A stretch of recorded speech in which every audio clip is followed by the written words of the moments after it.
Hello to all my friends out there, and this is Ruth Stone, House of Sumner, Fine Jewelry and Collectibles, and this video is how to repair your vintage jewelry.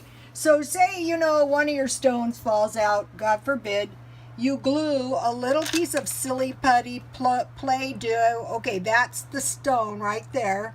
So I want to press my Play-Doh onto the stone, and then I can lift it up and I can put the glue in here, and then I can just put the stone right back in and repair it. Same thing on this one. Just press the Play-Doh. Let's see if I can do it. Oops, it's bad when the Play-Doh starts. Then you put the glue right inside here. You glue the stone in with some super glue. And then once your stone is glued, you can just peel just don't lose your stone. Okay, so, when you have good vintage jewelry, you don't want to take a stone out of this and put it in there. You've got to find old stones. So, okay, so I'm always looking for scrap. Okay, see this?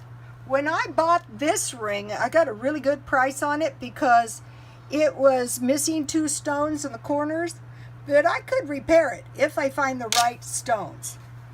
And so today I bought this vintage pin right here. And there's a good reason I did that. It's got all different kinds, sizes. See these little ones around here?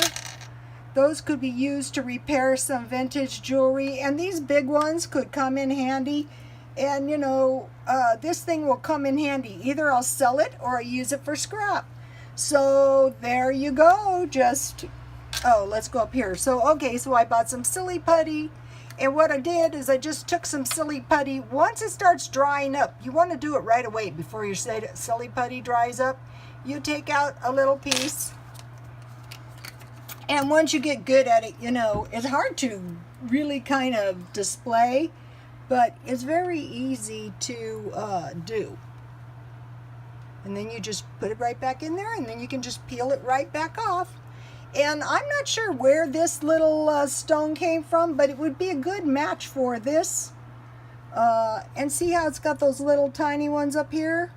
That's why you're always having to look for scrap. And this one, same thing, just fit your stone in there. Whatever it was. And one of the missing ones. Very easy. You can see what you're doing. And then, once you glue it, then just peel your... if you glue it, you can peel your silly putty off. Or, you can use tweezers. You really could. But sometimes when the stone is very, very small, that's not easy to do. So, okay, God bless you all.